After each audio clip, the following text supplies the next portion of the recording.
Þegar við erum að hlaup, þá er ekki endilega nóg bara að hlaupa beint áfram.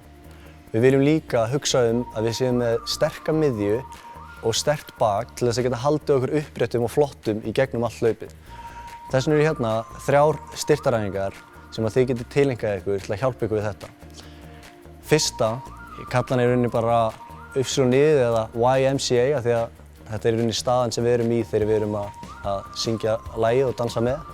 Númer 2 er þá það sem við erum að fara í gegnum miðjun okkar og við erum þá, þetta kallast í rauninni vaffið og við erum að passa upp á það að virkja allan kviðinn alveg frá topp alveg niður í nára í rauninni. Og þriðja styrktaræfingin, hún snýr að utanverðum mjöðmunum. Af því að þegar við erum að hlaupa þá virkjast ekki utanverði mjaðmavöðvarnir og þess vegna verðum við að hafa þá sterka af því að annars geta þeir oft leitt til þess að við fáum vandamál í hnjánum og það getur oft aftrað okkur í hlaupunum. Þannig að ef við erum með þessar 3 æfingar á hreinu og sterk þar, þá erum við líklegri til að haldast heil og líklegri til að ná betri árangri.